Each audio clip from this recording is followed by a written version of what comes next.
예, 안녕하세요. 원재입니다. 예, 지금 날씨는 좋고 눈은 아직 있고 날씨가 좋아서 이제 눈이 녹아가고 있어요. 그래서 이제 땅이 질척거려서 좀 제일 좋지 않은 시기죠. 이제 걷기에는 산행하기에는 왜냐하면은 산에 이제 땅이 얼어 있다가 지금 습기 물기들하고 같이 엮이면서 이제 질척해지는 상황이라서 굉장히 좀 안 좋은 때긴 해요. 포행하기에는. 그래서 신발도 흙이 막 많이 묻고 그래요. 차라리 눈 오면은 이제 덜한데 이제 눈이 녹기 시작하고 있고 이제 기와 지붕에 있는 눈 덩이들이 이제 툭툭 떨어지고 있어요.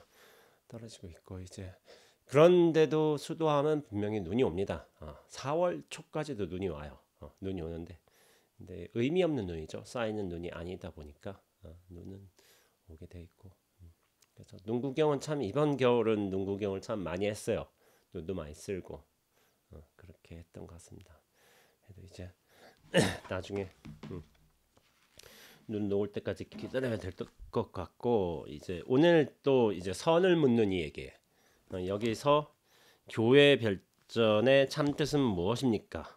이것이 두 번째 글인데 이거 한번 읽어보면서 이야기해 보도록 하겠습니다. 제가 지금 화면 보니까 이 옷을 입고 있네. 이거 지금 기도 할 적에 입는 옷이거든요. 따뜻한 옷이라서 지금 기도스님이 휴가를 가셔가지고 제가 사시예불을 지금 하고 있어요. 아마 이 방송 나갈 때, 이 영상 올라갈 때쯤은 제가 사시예불을 끝날 거예요. 기도스님이 휴가 가서 사시예불을 하고 있느라고 좀 따뜻하게 입고 있습니다. 법당은 추워요. 법당은 맨 처음에 들어갈 적에 추운 날 들어갈 적에 영하 한 3도니까 많이 춥더라고요. 그때가 이제 낮이었는데 영하 3도였는데 그렇게 온열기 틀어놓고 그렇게 했는데 지금은 한 3도 정도로 바뀌었어요. 그러니까 훨씬 따뜻해요. 따뜻하고 괜찮죠. 그래서 한번 글 읽어보면서 본격적으로 얘기해 보겠습니다. 이제 교회 별전의 참뜻은 무엇입니까? 라는 글이죠. 어떤 이가 물었다. 선을 교회 별전이라 부르는데 과연 따로 전할 만한 도리가 있는지요? 의학들이 이에 대해서 이런 말 저런 말 이런저런 말을 하는 것을 늘 보고 있으니 논의하지 않을 수 없습니다. 교회 별전 이란 말 되게 유명하죠. 그게 어디서 나오냐면은 또 이제 무문관에서 굉장히 세존여마라는 육칙공안에서 본문을 읽어보자면은 뭐 나에게 있는 정법안장 열반묘심 실상무상의 미묘 법문을 방편의 문자를 세우지 않고 가르침 밖에서 따로 전하여 마가섭에 부축하노라 이런 말씀을 해주셨죠. 무문관 공안에서는 그래 가르침 밖에서 따로 전하여 마가섭에게 부축하노라 이것 때문에 이제 교회 별전이란 말이 있는 건데 정법안점 열반묘심 실상무상 미묘법문 불림 문자 방편의 문자를 세우지 않고 교회 별전 이런 말인데 교회 별전에 관해서 우리가 많이 들었어요. 사실은 성공부한다 불교 좀 안다 하면 다 교회 별전을 들어왔는데 이거에 관해서 천목중봉스님이 어떻게 말씀하셨나? 이학들은 개념과 구조를 분석하려고 애를 쓰기 때문에 그 도리를 끝까지 알아내지 못합니다. 그 궁극을 완전히 밝힌다면 별전이라는 두 글자는 한 번 웃으며 풀릴 것입니다. 의학들은 그렇잖아. 생각을 통해서 개념 정리를 통해서 논리 체계화를 통해서 이 법을 밝혀내려 한단 말이에요. 근데 그 도리를 끝까지 알아내지 못한다고 하잖아요. 왜냐하면은 이 궁극의 진리는 마지막 도리는 생각, 논리, 개념, 규정, 의미와 이런 것에 걸려들지 않는 것이기 때문에 생각으로서 생각 아닌 것을 파헤칠 수 없는 거예요. 그러니까 이거는 그 비유와 똑같아요. 횃불로서 허공을 태울 수가 없어요. 횃불로서 어떻게 허공을 태워? 뭐 물질이어야 되지. 잡힐 수가 있어야 되지. 뭐 이제 뭐 탈 수 있는 뭔가 속성이 있어야지. 그러니까 횃불도 물질이잖아. 물질인데 물질은 물질을 어떻게 영향을 미칠 수가 있어요. 그런데 물질이 아닌 것에 대해서 영향을 미치지 못해요. 허공은 물질이 아니잖아 이게. 눈 떨어진다. 어? 근데 할 수가 없는 거야. 근데 생각해 보세요. 생각, 논리, 개념, 그런 것들을 통해서 생각도 아니고 논리도 아니고 개념이 아닌 것을 어떻게 할 수가 있을까? 이거를 해체할 수가 있고 분석할 수 있고 나눌 수 있을까? 그거에 걸리지가 않는데 불가능한 작업인 거죠. 그래서 의학들은 이거를 결코 알 수가 없다. 이렇게 말하는 거죠. 그래서 그 궁극을 완전히 밝힌다면, 그 궁극을 밝힌다면 뭐냐면은 생각, 논리, 개념 아닌 것으로 그 방법을 써야죠. 말하자면 이 방법을 쓴다는 말도 참 재밌는데, 내가 실체화돼 있다면은 생각, 논리, 개념에 같이 묶일 수밖에 없어요. 그게 같이 가요. 나 자신의 실체와 생각, 논리, 개념, 그거는 같이 가게 돼 있어. 그러니까 이것을 벗어날 때야 비로소 어떻게 보면은 생각 아닌 것, 논리 아닌 것, 실제 아닌 것과 곧장 만나게 돼 있어요. 그래서 수행을 하는 거야. 수행을. 생각으로서 안 돼 이게. 똑똑하다고 이게 이 도를 성취하는 게 아닌 거예요. 이게 상관이 없어요. 똑똑한 거하고. 근데 그거에 대한 감이 있어야 돼. 이 생각으로서 닿을 수 있는 게 아니구나. 근데 많은 분들이 생각으로서 어떻게 하려고 해. 생각으로서 좀 이해하고 싶어하고 생각으로서 좀 접근하고 싶어하고 그게 이제 중간 과정에 있을 수 있는데 그 궁극에는 이 생각 아닌 것과 딱 만나야 돼. 그래서 습을 키우는 게 중요한 거예요. 뭐냐면은 생각에 빠져들지 않는 습이고 생각에 묶이지 않는 습이고 또 생각에 의지하지 않는 거예요. 그래야지만 생각 아닌 것과 만날 가능성이 높아지겠지. 그래서 이제 수행, 명상, 뭐 위파사나, 참구, 화두 참구 그런 거 하는 거예요. 그런 과정이 다 일련에 도움이 됩니다. 나중에 도움이 되게 돼 있어요. 근데 이제 나중에 그 궁극을 완전히 밝힌다면, 그 궁극을 밝힌다는 건 뭐야? 생각으로서 밝히지 못해요. 생각 아닌 것의 힘으로써 나 자신의 실체를 벗어남으로써 완전히 탁 만나게 되는 것인데 그때서야 별전 따로 전한다는 이 말에 웃는 거지. 왜냐하면은 전할 수가 없는 것을 전한다고 이야기했기 때문에. 그래서 제가 무슨 말씀을 드리냐면은 눈앞은 제가 궁극을 항상 눈앞이라고 결론 짓잖아요. 눈앞으로 모든 걸 다 회통시켜. 눈앞은 결코 전할 수가 없어요. 받을 수도 없어. 그런데 받을 수도 없고 전할 수도 없는 것. 눈앞과 이렇게 합치되는 데에서 비로소 개합되는 데에서야 비로소 그것이 제대로 전해지는 소식인 거예요. 받을 것도 전할 것도 얻을 것도 잃을 것도 커질 것도 작아질 것도 없는 그런 눈앞과의 전체적인 완전한 개합이 딱 이루어질 때 그것이 진정으로 전해지는 소식입니다. 그것을 제가 삼처전심에 빗대어서 예전에 한번 법문을 한 적 있죠. 부처님이 3번에 걸쳐서 마하가섭한테 이제 마음을 전하였어. 마음법, 신법을 전하였어요. 그 첫 번째가 뭐냐면은 그렇죠. 다자탑적 분반자가 있어요. 부처님이 다자탑 앞에서 이제 설법하고 계신데 가섭이 누더기 입을 옷을 입고 뒤늦게 나타났어. 근데 이제 가섭이 이제 좀 누타행을 하고 좀 뭐 가사도 좀 더러울 수도 있고 꿰맨 자국도 좀 엉성할 수도 있고 그렇잖아. 근데 이제 제자들이 좀 얕봤다게요. 상수 제자긴 하지만 뭔가 좀 뭐 좀 구질구질해 보이고 그럴 수도 있지. 말하자면 설명하자면은.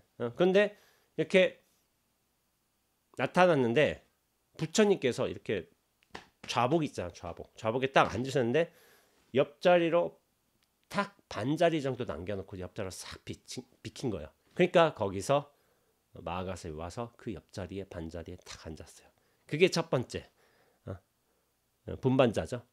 자리를 같이 나눠 앉으셨죠. 그것이 첫 번째로 마음을 전한 것이고 두 번째가 뭐냐면은 영산회삼 거염화 영취산에서 이제 설법하고 계실 적에 신비의 일이지만 하늘에서 꽃비가 내렸다고 해요. 꽃비가 내렸는데 꽃비가 내렸잖아. 그러니까 사람들이 환희심에 다 젖어 있을 거 아니에요. 근데 이제 부처님께서 꽃비 내리신 다음에 뭐 좌정에 계셨겠죠. 그러다 꽃 하나를 딱 들어 보셨어. 들어 올리셨어. 그러니까 대중들이 저거 들어 올리셨네 이랬을 수가 있잖아. 근데 들어 올리고 딱 설법은 안 하죠. 계속 그렇게 있으셨나 봐. 그러니까 그 모습을 보고서 마가선만이 씩 하고 웃은 거야. 빙그레 웃은 거. 이것이 이제 두 번째로 이제 마가서박의 이제 마음법, 신법을 정한 것이죠. 그래서 정법 한장 일반 묘심을 가섭에게 전한다라고 이렇게 선포를 하신 거예요. 세 번째는 이제 사라상수 곽시상부라고 해서 부처님이 열반에 드셨어. 열반에 드셨는데 원래 이제 스승님이 열반에 드시면은 그 제자들이 좀 다 모일 때까지 기다렸나 봐요. 그 당시에 이제 가풍으로서는. 그러니까 상수 제자가 마하가섭이자. 근데 다른 데서 이제 뭐 정진을 하고 계셨겠지. 그러니까 그 소식이 들리고서 나중에 마하가섭이 뒤늦게 왔어요. 뒤늦게 왔는데 다른 어떤 기록에서는 그런 것도 있는 것 같아요. 부처님께서는 뭐 생도 없고 사도 없다고 하셨는데 이렇게 죽음을 내보이셨습니다. 도대체 왜 그러셨습니까? 하고 이제 뭐 이제 부처님 관 시체 주위를 돌고서 이렇게 물었나 봐. 그런 기록도 있어. 기록이 없었을 가능성이 더 커요. 나중에 덧대어진 건데. 그러니까 부처님께서 어떤 일이 있었냐면은 관이 있잖아. 관에 계신데 그 양발이 관 밖으로 툭 튀어나온 거야. 그제서야 이제 부처님 다비식을 시작했다. 이런 기록이 있어요. 뭐 생사가 없다느니 이렇게 몸의 죽음을 보여주신 이유는 무엇입니까? 그런 물음이 사실 없었어도 돼요. 그렇게 세 번 돌고 탁 절하니까 갑자기 관 밖으로 물이 두 다리가 탁 튀어나왔다. 그런 거죠. 그렇게 세 번에 걸쳐서 마음을 전해주셨다는 기록이 있어요. 근데 이거는 이제 제가 출처를 잘 기억 안 나는데 이거는 대승경전에서 나오는 말이에요. 이제 남방경전에서는 이런 말이 안 나와요. 대승에서 사실은 이렇게 세 경우를 잡고서 세 번에 걸쳐서 신법을 전해주셨다 이런 기록이 있는 거지. 남방 전통에선 이게 없다는 걸로 알고 있습니다. 근데 이제 제가 앞서서 말씀드렸지만은 법이라는 게 진리라는 게 그 궁극이라는 게 따로 전해줄 수 있다면 그거는 결코 법이 아니에요. 진리가 아니에요. 무언가가 있어서 따로 전해준다면은 무언가가 따로 있기 때문에 실체성, 모양, 형상, 소리, 의미 이런 거를 갖추기 때문에 전해줄 수 있다. 그거는 진짜가 아닌 거야. 따로 없어야 되는 거야. 따로 무언가가 규정되지 않아야지만 그것을 전할 바 없이 전해주는 소식인 건데 그래서 눈앞이라고 말씀드린 거죠. 눈앞을 어떻게 전해줄 수가 있겠어요? 세존이 마하가섭한테 눈앞을 따로 전해주셨나? 이미 모든 이한테 눈앞이 전해져 있죠. 처음부터 완성된 것이죠.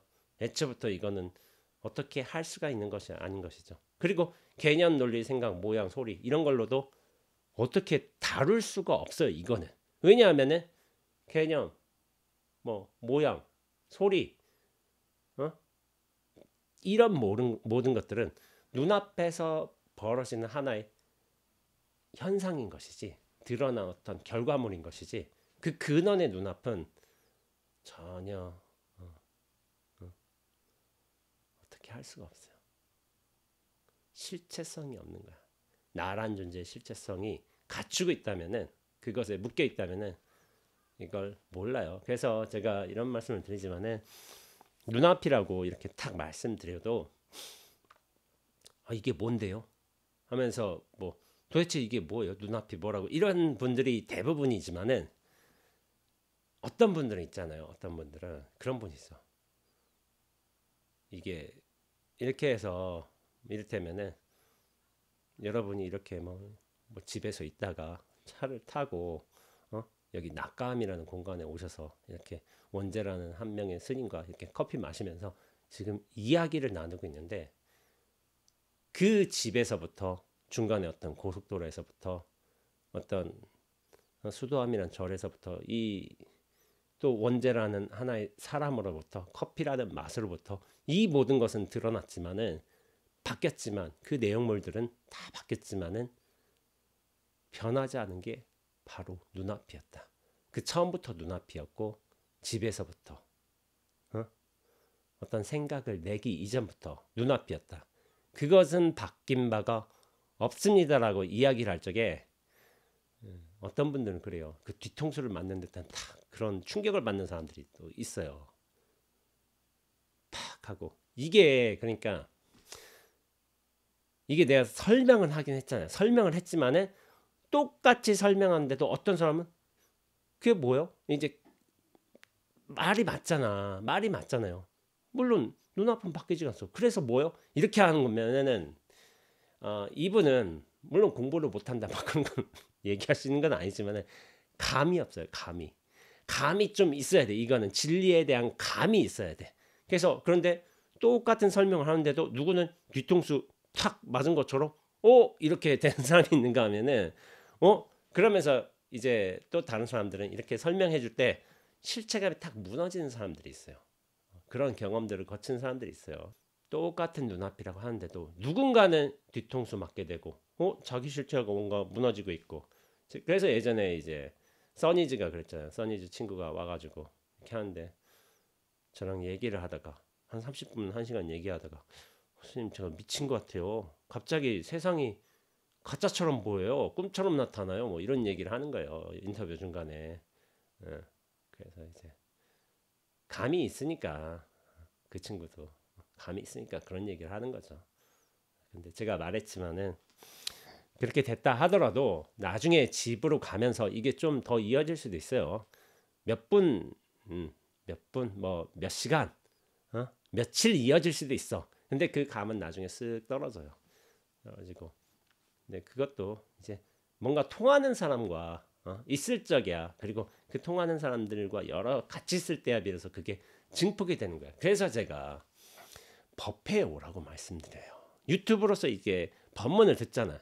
법문 듣는 거하고 직접 만나서 얘기하고 그리고 부처님이라는 이 뭐 이제 법의 자리가 있고 그 법을 구하고자 하는 어떤 대중의 의지가 있고 법문이 있고 그것의 어떤 선정 밀도가 선정이 또 밀도 있게 다 합치된다면은 그 법문이 단지 말소리나 말의 의미로서 오는 게 아닌 거야.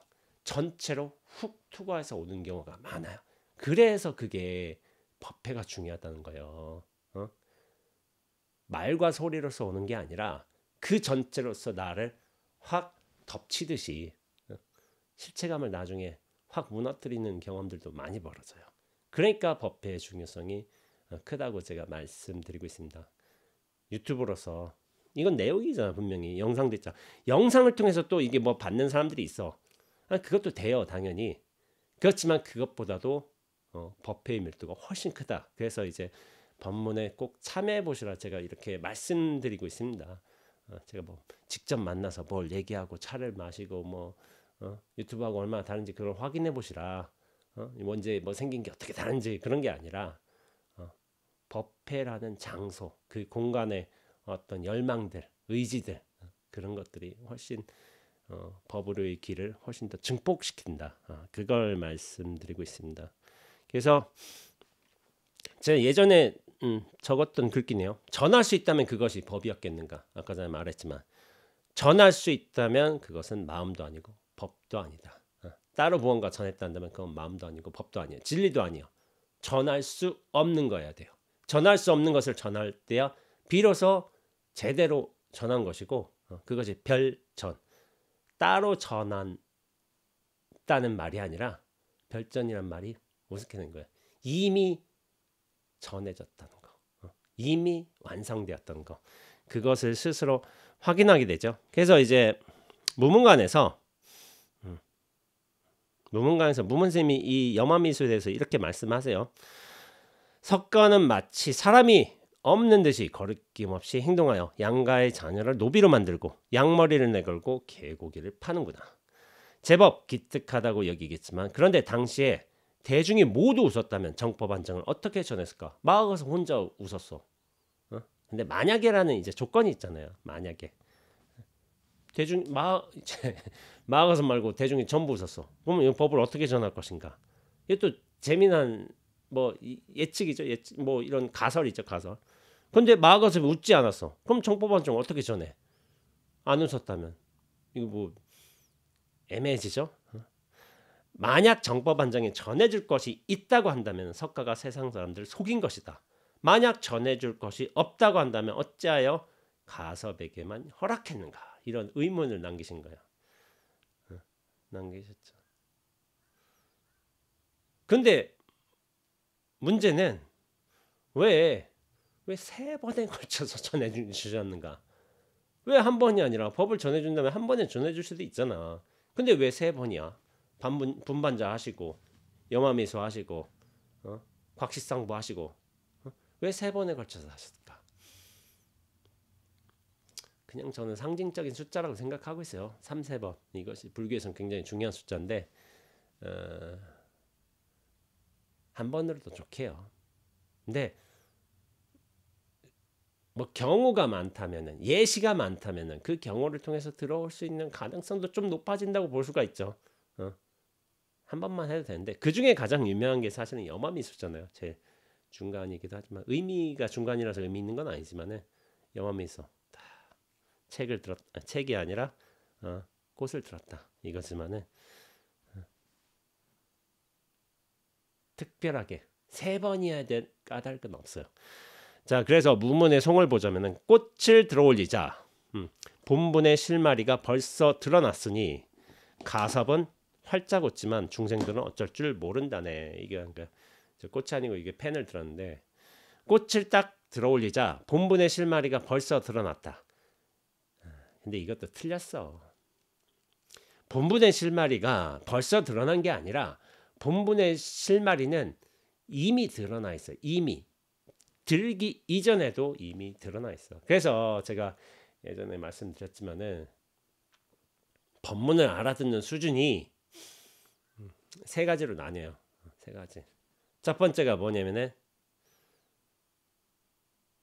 뭐 큰 스님이 올라가서 이제 주장자도 들어 올리고 주장자도 쿵 하고 치면서 모양과 소리가 나타나잖아. 거기서 깨치면은 두 번째로 깨친 거예요. 두 번째로 깨친 거고. 근데 첫 번째가 뭐냐? 그럼 첫 번째로 깨친 게 뭐냐? 모양과 소리로 나타나기 이전에 깨쳐야지 첫 번째로 깨친 거예요. 첫 번째로 깨치고. 그럼 이를테면 큰 스님이 법상에 쓱 올라가시는 모습, 그것도 사실 모양이잖아.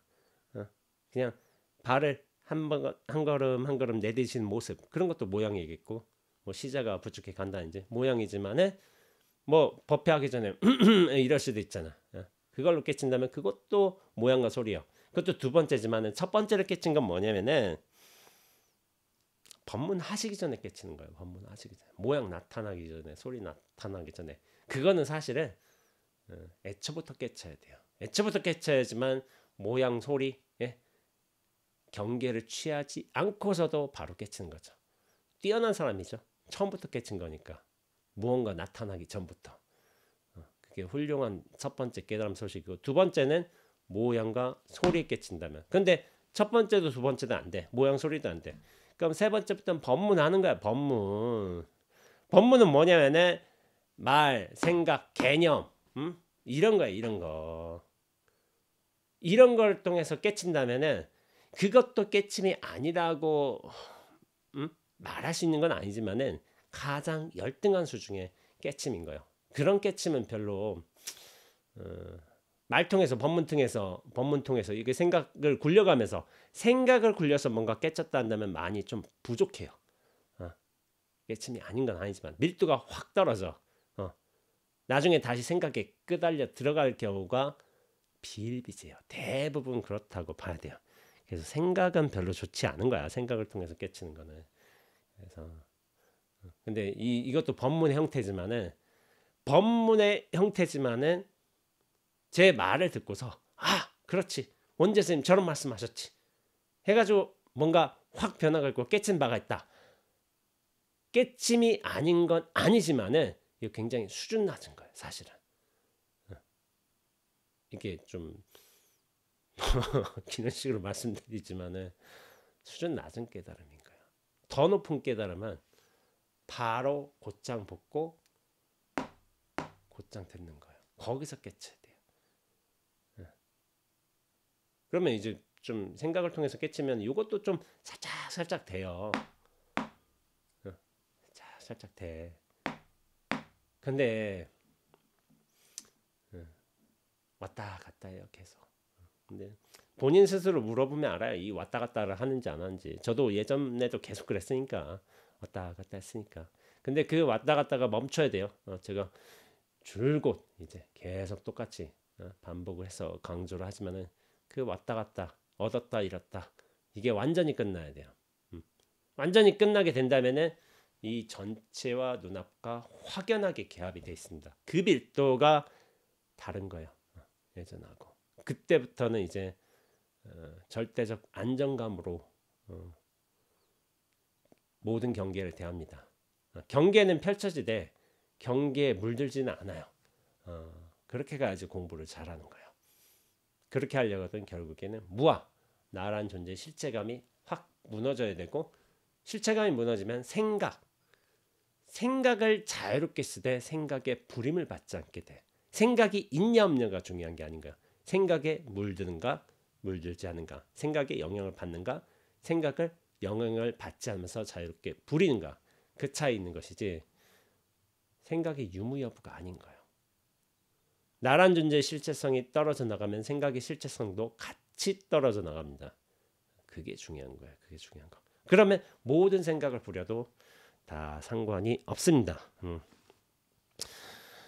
자, 그래서 3초 전심을 했지만은 왜 3번에 걸쳐서 이걸 했는가? 그리고 그것이 진정으로 눈앞이 전할 만한 소식인가? 그렇게 했을 적에 근데 그게 있어요. 부처님이 마하가섭한테 첫 번째 법을 전하셨잖아요. 신법을. 근데 대중들은 징표라는 게 필요한 게 있어요. 징표. 뭐 나중에 육조해능 뭐 가서 그 앞서서 뒤서 이렇게 가서는 가사와 바로를 정했잖아. 가사 바로라는 게 상징물인 거예요. 가사 바로가. 왜냐면 법을 상징하는 이제 물건인 거예요. 그때 그렇게 전하였지만은 여기는 이야기가 됐죠. 여마미소, 분반자, 곽시상부. 3가지란 징표가 필요한가? 왜냐면은 중생은 필요해. 여전히 생각 개념에 묶여 있으니까. 그런 권위에 묶여 있으니까. 근데 가사 바로 어떻게 법이 있겠어? 법이 있진 않지. 상징이죠. 상징인데 그래도 상징을 원하는 사람들이 있죠. 그래서 제 첫 가사를 누가 가져갔어요. 누가 가져갔어. 제 첫 가사를. 당신께서 뭐 저를 뭐 좋게 생각해 주셨으니까 제 첫 가사라고 당신이 이제 모시고 싶다고 해가지고 그럼 새 가사 가져오라고 해가지고 새 가사 저는 하고 다니죠. 새 가사를. 그럼 그 가사 다 떨어져가지고 좀 찢어지고 막 그러잖아. 그러니까 가사도 바꿔야 돼. 그래서 그때 이제 제 가사를 주는 거예요. 주면은 이제 아마 법단에다가 이렇게 올려놓으셨을 거예요. 당신의 불단에다가 이렇게 올려놓으셔가지고 첫 가사가 어디로 가 있죠. 근데 저는 뭐 별로 상관치 않아가지고 난 새 가사 필요하다고 다 찢어져가지고 새 가사를 받은 적이 있죠. 자, 그래서 다음 글을 읽어보자면, 왜냐하면 내 종파가 모든 부처님의 깨달음을 함께 전했으므로 어떤 한 종파도 빠뜨려서는 안 되기 때문입니다. 부처님께서는 이름으로 법을 펼치시는 분이시고 교회에서는 오직 일불승이 있을 뿐 2승도 3승도 없다고 하는데 내 종파의 구별이 있겠습니까? 이름으로 법을 펼치신 분이라고 했어요. 이름, 한 소리. 한 소리면 한 소리는 뭐예요? 그 한 소리가 뭘까? 한 소리. 이를테면 불교에서 옴자가 유명하죠. 옴. 그럼 그게 한 소리일까? 옴. 아니에요. 한 소리는 이게 아이러니한 건데 소리면 안 돼요. 절대로. 소리가 아니어야지 비로소 진정한 한 소리가 될 수 있어요. 소리 없는 소리여야지 그것이 진정한 의미의 이름입니다. 소리 없는 소리. 그게 뭔가요? 눈앞입니다. 이건 소리가 아니에요. 그런데 그 모든 소리를 품고 있어. 소리의 속성이 아니기 때문에 그 모든 소리를 품을 수 있는 게 진정한 의미로서의 이름인 거예요. 1불승, 2승도 3승도 없다. 똑같아요. 하나의 부처, 하나의 진리라고 한다면은 차제가 없어야 되는 거예요. 순서도 없고 위계도 없고. 이 눈앞은 순서 위계 없어요. 그런 거 다 사라졌어요. 각각 전문적인 부분을 중심으로 해서 임의로 그렇게 한 것이지 따로 일불승이 있는 것은 아닙니다. 무언가 따로 첫 번째가 있다. 그럼 두 번째, 세 번째, 네 번째 순서로 정해져 있다. 진리가 어떤 순서가 있겠냐? 말도 안 되는 거예요. 마치 사계절이 순서대로 모여 1년이 되려면 봄, 여름, 가을, 겨울의 구별이 있어야 하고 그러면서도 구별할 수 없는 것이 있어야 한 해라는 것이 이루어지는 것 같습니다. 봄, 여름, 가을, 겨울은 시간과 어떤 공간 현상으로서의 어떤 드러남인 거예요. 드러남이 있지만은 그런데 뭐냐면 구별할 수 없는 것이 같이 있어야 돼. 같이 있어야 되는 말도 웃기지. 눈앞에 어떻게 같이 있어야 된다는 의미로서 있어. 그냥 있는 거지. 원래로 있는 거지. 그러나 봄, 여름, 가을, 겨울 언어 다르지, 개념 다르지, 생각 다르지, 형상 다르지. 지금 뭐 축축하게 녹아가고 있잖아. 이게 또 우리 또 개념과 생각에 의해서 또 몇 달이 또 지나면은 또 이제 봄에 푸릇푸릇 이제 싹살도 돋아나고 그럴 거 아니에요. 벚꽃도 피고. 근데 그 눈앞은 안 변한다니까요. 그때도 여전히 눈앞이고 흰눈이 펼쳐진 때도 눈앞이고 벚꽃 필 때도 눈앞이고 여름에 폭우 내릴 때도 눈앞이고 가을에 단풍 들 때도 눈앞인 거예요. 항상 똑같아야 돼. 구별할 수 없는 항상한 것이 있어. 근데 그걸 개념으로서 이해로서 아는 게 아니라 나라는 실체감을 탁 벗어나서 이 전체로서 만날 적에 비로소 이 온 우주와 세상을 품을 수 있는 거예요. 나란 이제 육체와 생각에 갇히는 게 아니라 이 전체와 함께 살아가는 소식이 되는 거예요. 그제서야 비로소 밀종은 봄이고 천태, 현수, 자은 등의 교종은 여름이고 남산 율종은 가을이고 소림에서 따로 전한 종은 겨울입니다. 소림사에서 이제 달마 스님이 이제 따로 전한 게 이제 선종이 이제 겨울인 거지. 이치로 따져보면 선종이 다른 교종의 별전인 줄만 알고 교종이 선종의 별전인 줄을 모르는 셈입니다. 그러니까 뭐 선종이 갑자기 툭 튀어나와서 교회 별전이라고 하니까 얘만 따른 것이고 다른 거는 뭐 이제 뭔가가 있고 선종만 이상하게 별로 툭 튀어나온 것처럼 생각하는데 이건 아니라 이거죠. 다만 제 눈은 얘기하지만 눈앞에 한 도리만 있을 뿐이야. 이름만 있을 뿐이야. 일음. 하나의 소리 없는 소리만 있을 뿐이야. 그 근원이 있을 뿐이야. 근데 그 들어가는 방편이 여러 가지일 뿐이에요. 율로서 들어갈 수도 있고 뭐 이제 진원으로 들어갈 수도 있고 아니면 교로도 들어갈 수 있는 거예요. 이걸 이제 다음에서 얘기하죠. 요약해서 말해보겠습니다. 밀종은 모든 부처님이 큰 자비로 중생을 제도하신 마음을 선양한 것이고 밀종은 이제 밀교인데 이제 진언을 통해서 옴 머니 밤매 그런 수행을 많이 하죠. 뭐 이런 식으로 표현하네요. 밀종은 그래서 뭔지 뭐 자비심을 굉장히 중요시 여겨요. 티베트 밀교 같은 게 특히 그래요. 자비심 굉장히 중요시 여기고 달라이라마 존자 옆으로 가면 그렇게 자비심을 막 크게 느낀다고 하네요. 사람들이 대단한 힘을 갖추신 분이라서 그것도 깨달음으로 들어가는 부처님 법으로 들어가는 하나의 방편이 될 수가 있죠. 교종은 모든 부처님이 큰 지혜로서 중생들에게 열어보신 마음을 찬양한 것이며 교종은 지혜로서 들어가는 것이고 율종은 모든 부처님이 위대한 행동으로 장엄하신 마음을 지키는 것이고 선종은 모든 부처님이 깨치신 뚜렷한 마음을 전하는 것입니다. 이것은 마치 사계절의 순서가 뒤섞일 수 없는 것과 같습니다. 뒤섞일 수 없다는 것이 별전이 아니고 무엇이겠습니까? 이미 한 통으로서 눈앞에 한 도리로서 동일하게 다 인연에 맞게끔 펼쳐지신 것인데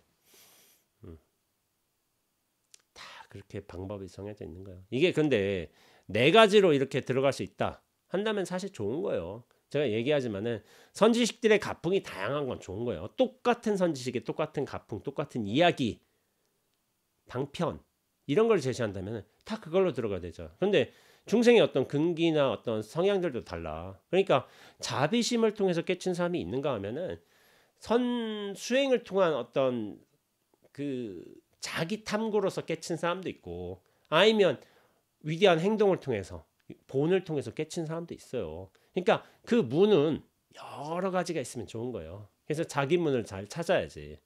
자기 성향도 잘 찾고, 앉아있지 못하는 활발한 사람한테 좌선정진 시키면 되겠어요. 그 사람은 또 다른 수행법이 있어요. 그런 걸 하면 돼. 꼭 좌선만이, 참선만이, 윗바사나만이 최고의 길이다. 저는 그렇게 주장하지 않습니다. 자기 근기에 맞는, 자기 어떤 성향, 습성에 맞는 자기 어떤 수행 방법도 있고 선지식도 있다고 생각하고 있어요. 그걸 잘 찾아 들어가는 게 중요한 거지. 어리석은 사람들은 지네 것만 최고라고 얘기하고 있지. 근데 선은 그렇게 옹졸하지 않아요. 우리만 정통이고 나머지 가짜다. 이 옹졸한 주장을 하면은 그 사람은 결코 성 공부하는 사람이 아닌 거예요. 옹졸한 주장을 하는 사람들도 있어. 우리만 정통이고 나머지는 다 가짜다. 뭐 남방 수행자들이 많이 그러는데 좀 많이 모질하다고 생각하고 있어요. 모질한 사람들이 남방 수행하나 이렇게 좀 약간 생각하고 있어요. 그 모두가 자기 어떤 근기나 인연에 맞게끔 방편으로 들어갈 수 있는 다양한 문들이 제시돼 있고, 그걸 잘 따라가서 각자의 부처를 이루는 거예요. 그래서 우리가 부처가 수많은, 이를테면 우리가 삼천배 참여를 할 적에 부처의 명우가 엄청 대단해요. 뭐 위음왕불도 있고 무슨 왕불도 있고 무슨 뭐 다양한 부처가 있어. 다양한 부처가 있다는 건 뭐냐면은, 뭐 삼천 부처가 있다면 뭐냐면은 3,000가지의 특성으로 나타난다는 거야. 부처라는 건 하나의 특성으로만 펼쳐지는 게 아닌 거예요. 다양한 경우로 나타나요. 어둠의 부처가 있는가 하면 빛의 부처도 있는 것이고, 음의 부처가 있는가 하면 양의 부처도 있는 거예요. 하나만 탁탁해서 이것만 부처다 라고 생각해서는 안 되는 거야. 그러니까 삼천부처란 건 약간 상징적인 숫자일 수도 있는데, 이 세상이 부처로서, 진리로서, 깨달음으로써 드러났다는 그런 상징적인 의미로 봐야 돼. 어디에도 묶이면 안 돼요. 그러면서 이 원리만, 이 원칙만, 이 말씀만 진짜다. 어리석은 생각인 거야. 진짜 어리석은 생각. 근데 그게 묶여서는 어리석은 사람들도 많아요, 제법. 나는 이해가 안 돼, 도대체. 그런 기본을 갖춘다는 것 자체가, 저런 사람들도 공부할 수 있나? 너무 기본이 안 돼 있는데? 저는 그런 생각을 해요. 그 기본을 무시하고서 공부하는 게 저게 제대로 된 공부인가? 그런 생각이 좀 들어요. 다음 읽어보죠. 어떤 이가 말했다. 다른 새 종파에서는 별전을 말하지 않는데 오직 선종에서만 별전을 드러내 말합니다. 왜 그렇습니까? 이렇게 대답했다. 이치가 그럴 수밖에 없습니다. 모든 종파에는 깨달음의 문을 따라 나중에 들어가고 배움을 통해서 나중에 깨닫습니다. 그러나 선종만은 안으로 사랑 분별을 용납하지 않고 밖으로 배움과 점진적인 수행을 필요로 하지 않습니다. 그러니까 다른 종파는 뭔가 원칙을 배워, 기본 교리를 배워, 개념도 배워서 익힌다는 건 뭐냐면 사량 분별을 통해서 익힌다는 거예요. 생각을 쓴다는 거야. 사량 분별, 개념, 생각. 근데 그것은 자기 실체와의 어떤 밀도와 똑같아요. 같이 가는 거야. 그러니까 자기 실체와를 벗어나지 못해, 궁극적으로. 이제. 근데 그걸 또 익히는 과정이 없으면은 또 그거 벗어나지도 못해. 생각을 벗어난다고 하지만 생각의 속성을, 근본을 파헤치는 어떤 생각의 뭐 예리한 탐구를 통해서 또 깨칠 수도 있는 거죠. 그게 가능하긴 해요. 근데 이제 결국에 생각에 묶여 있는 일이다. 생각을 통해서 생각을 쓰지만은 생각에 실체 없으면 궁극적으로 도달해야지 그것이 생각의 불임을 받지 않는 소식인 건데, 선종만이 그 생각, 사랑 분별을 용납하지 않는 거예요. 그래서 중요한 거는 사랑 분별을 용납하지 않는다. 그걸 통해서 깨달음으로 들어가는 방편을 삼지 않는다. 이것이 선종의 특징인 거예요. 그래서 생각 분별을 거치지 않고 사랑 분별을 통하지 않고 바로 만난다면은 일초직이 멸해지. 어제의 법무가 오늘의 성인이 되는 거야, 성현이. 그게 가능한 거야, 선종에서는. 근데 교종에서는 불가능하지. 야, 무슨 경전 10년 동안 익혀야 되고 저것도 뭐 10년 익혀야 되고 최소한 30년 해야지 뭔가 수행의 기틀이 완성이 된다. 그런 게 있잖아, 대부분. 근데 저는 대부분은 그러리라고 생각해요. 한 번에 탁 뛰어넘고, 그럼 선종을 통해서 공부하면 한 번에 탁 뛰어넘고 다른 교종을 통해서 30년도 해도 안 된다. 그럼 다 선종 가지. 그럼 선종 가서 다 잘하나? 아니에요. 이 참선 문 중에 다 들어왔다고 해서 이 선언 다닌다고 해서 다 깨닫나? 그런 일 없어요. 그럼 교중에서는 깨닫는 사람이 안 나오나? 왜 안 나와? 그 기틀을 마련해놓고서 나중에 한마디 탁 듣고 깨친 사람 있겠지. 덕산스님 같은 경우도 덕산스님도 청룡소초 들고 다니면서 야, 이 청룡소초보다 뛰어난 주석서가 어딨냐? 교종을 했을 거 아니에요. 덕산스님도 교종을 했는데 나중에 나중에 누구지? 용담스님 만나 뵙고서 확 깨치잖아. 왜 없어? 있지. 이게 얘기하지만은 교종과 선종이 중요한 게 아닌 거야. 교선이 중요하지 않고 밀교도 중요하지 않고 준비된 준비된 사람이 원래 적은 거예요. 선종이라고 준비된 사람이 많고 교종이라고 준비된 사람이 없다. 이게 아닌 거야. 원래 제대로 준비된 깨달음 이전까지 모든 작업을 다 마음을 비워놓는 작업을 다 마치는 원래 적은 거예요. 방법의 문제가 아니야. 제가 지금까지 이제 공부하면서 결론 내린 바는 선종의 선언에서 2,000명 수자가 정지하는데 왜 깨달은 사람이 안 나오냐 이렇게 비판하는 사람들이 있잖아요. 근데 본인은 알아볼 수 있는 안목이 있느냐? 저는 그걸 일단 물어보고 싶고 깨달은 사람 나오면 알아볼 수는 있어요? 하고서 없어요. 대부분 그렇게 묻는 사람들은 없어. 본인도 없어. 왜냐면 내가 그 경지에 들어가야지 그 깨달은 사람을 알아볼 수 있는 안목이 생기는 것이지 말과 생각, 논리, 개념이 아니라니까. 그럴 뿐더러 본인이 안목이 없을 뿐더러 원래 공부 잘하는 이는 적어요. 이게 사실이에요. 사실인 것이지.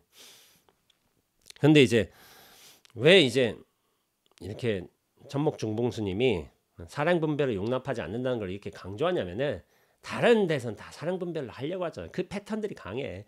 사량분별이 재밌어요.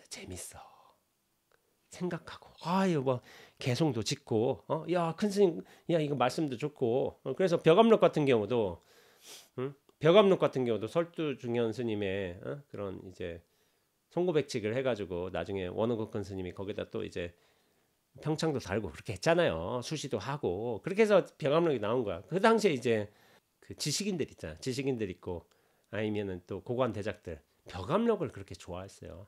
왜냐면 멋있어. 선이 이 어떤 장대한 기상도 느껴지고 활발한 어떤 표현도 느껴지고 하니까 벽암록을 스스로 공부했어. 그런 걸 펼쳐가지고 일반인들 못 읽었어요. 왜냐면 그 잘 봐야 되거든. 똑똑한 사람들이 봐야 되지. 지식인층들이. 그러니까 뭐냐면 서로 개성짓고 해석하고 거기다 토를 달고 그런 생각 분별로서 그 벽암록을 대하는 습성들이 엄청 강했어요. 그래서 나중에 이제 대종고 스님이 거기에 대해서 이 사량 분별을 멈추지 못하고 이게 사실은 벽암록은 사량 분별이 멈춰진 상태에서 이 깨달음을 어떻게 다뤘는가를 스스로 판별할 수 있는 자기만의 공안들이 될 수 있는데 그 깨달음을 얻지 못한 상태에서 자기 실체를 벗어나지 못하고서 사량 분별에 묶인 상태에서 그 벽암록을 대한다면은 말의 잔치만 늘어날 뿐이야. 말의 잔치. 쓸데없는 말의 잔치. 그 중간에 슬쩍 깨치고서 그 안 보일까? 보이는 측면이 있지. 그럼 말들이 엄청 늘어난 거야. 개송 짓고 난리 나고 어떤 상태가 이렇고 막 그런 것을 반대해서 대종고 스님이 원어국본 스님이 벽암록을 불태워 버렸어요. 이 자기 정념의 힘을 얻지도 못하고 자기 깨달음의 안목을 얻지도 못하고 이 말장난에 놀아나고 있다고. 슬쩍 깨치면은 그런 것도 또 보여요. 말장난 엄청 한다니까. 근데 그게 중요한 게 아니라니까. 눈앞에 이 자리가 명료해야 돼요. 확고부동해야 돼요. 그래야지만 이제 말과 생각에 속아 넘어가지 않습니다. 개인적으로 저는 개송 짓고 하는 걸 별로 좋아하지 않아요. 평 달고 뭐 제 습성이 아니라 그럴 수도 있겠지만은 그냥 눈앞에 이 자리가 항상 온전하고 빈틈이 없어야 되고 항상 안정감을 이루어야 되고 그게 제일 중요한 요소라고 저는 생각하고 있어요. 그러다가 인연이 오면 인연에 맞게끔 자기 인연, 나라는 인연을 잘 부리면서 살면 되지. 그게 제 어떤 공부의 방향성인 거예요. 그래서 제가 막 엄청나게 확장하는데 그렇게 관심이 없어요. 관심이 없어요. 그런 측면도 있는 것 같아요. 그래서 도노 돈수를 뭐 선종만 이를테면 선종에서는 사람 공부를 용납하지 않고 그게 준비가 잘 된 사람이 있어. 그렇다면 바로 만나겠지. 바로 탁 만나고 어떻게 보면 배움과 점진적인 수행이 필요치 않을 수도 있어. 돈수에 해버리니까. 근데 그 사람은 굉장히 적은 사람인 거예요. 적은 확률이야. 아까 전에 공부 잘하는 사람의 확률도 적다겠잖아. 도노 돈수 되는 사람은 더 적지. 우리나라 선사들은 그럼 다 도노 돈수인가? 도노 한 번 듣고 딱 깨치고서 돈수 딱 끝나버렸는가? 뭐 제 개인적인 판단으로는 점수 도노였지 않았나? 점수를 통해서 그 기반을 쌓아서 그 기량, 마음의 어떤 빈바탕이 마련된 다음에 탁 도노로 이어졌는데 진짜 도노로 밀도 깊게 깨달았다면은 그 개압이 확연하게 뭐 제 식으로 말하자면 개압이 한 90점, 100점, 95점, 100점 이렇게 일어났다면은 수도 끊겨요, 수도. 근데 수는 수행이란 건 100점이 가서 끊긴 게 아닌 거예요. 100점이 가서 끊긴 게 아니라 뭐 제 설명인 거예요. 그게 뭐냐면은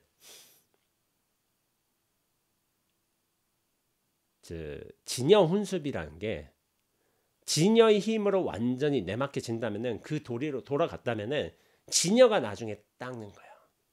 진리가 스스로를 닦게 돼 있어요.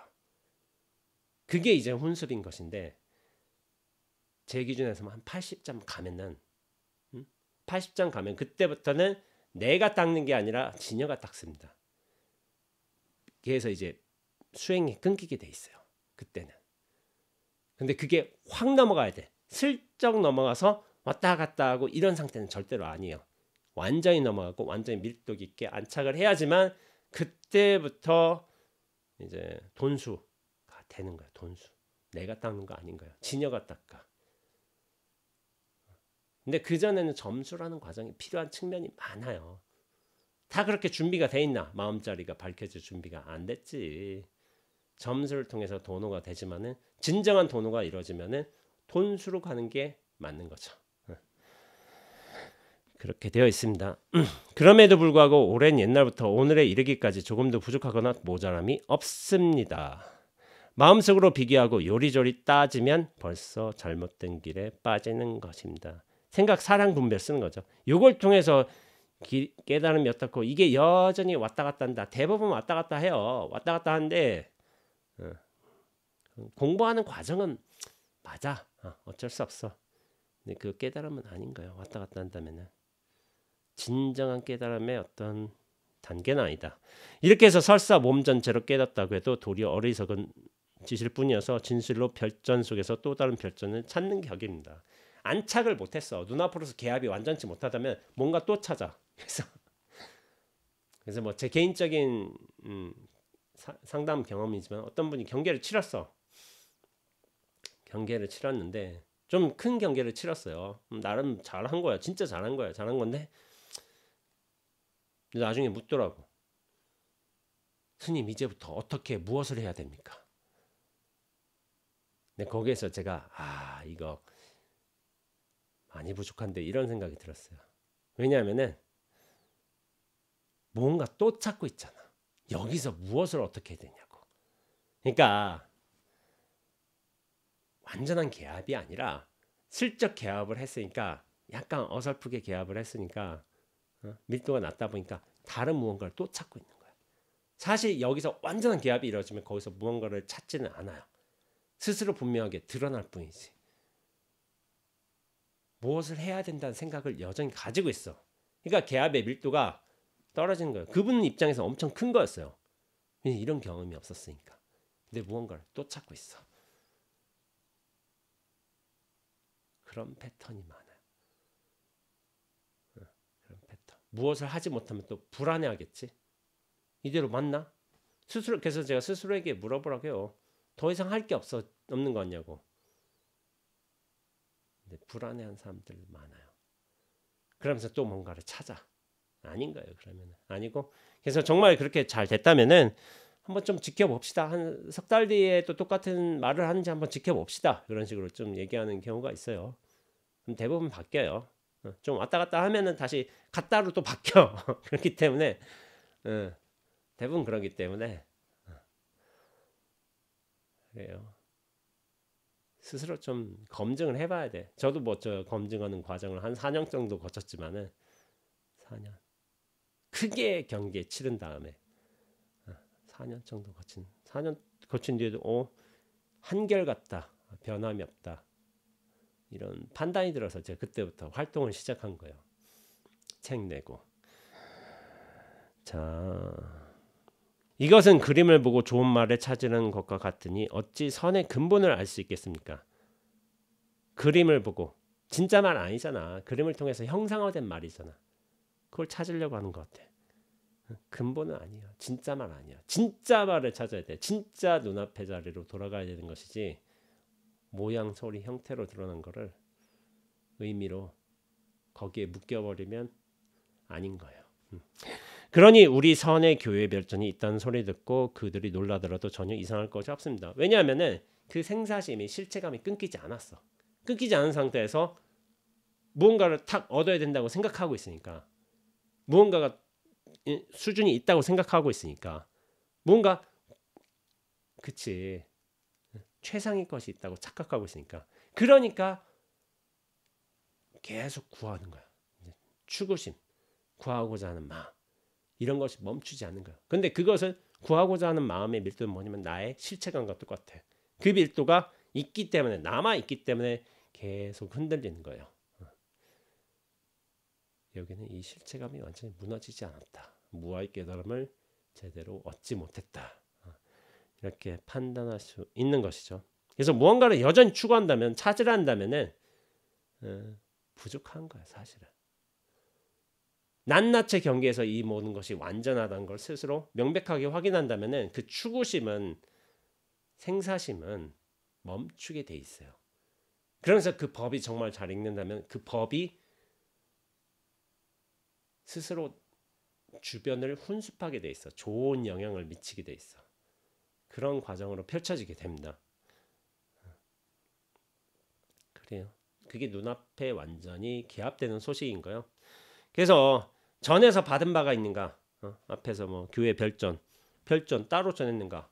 받은 바가 있다면 그거 잘못된 거고 깨달은 바가 있다면은 그것도 틀린 거예요. 깨달을 바 없음으로 돌아가야지 그게 진정으로 깨달은 것이고 깨달음인 게 따로 있다면은 그 수준이란 게 따로 있다면은 이게 눈앞은 수준이 없어요. 근데 수준이 있다 한다면은 뭐 말한다면은 개합하는 수준의 차이는 있어요. 거기서 이제 깨달음의 수준 차이가 나타난 거야.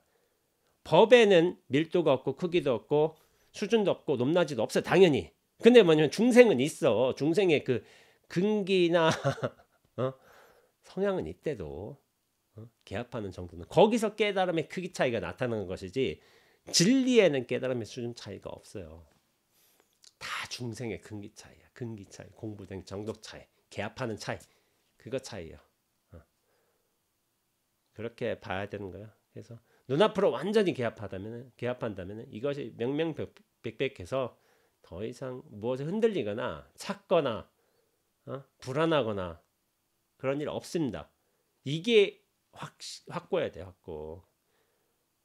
그렇게 되기 위해서는 이해를 통해서 하는 게 아니라 체화예요.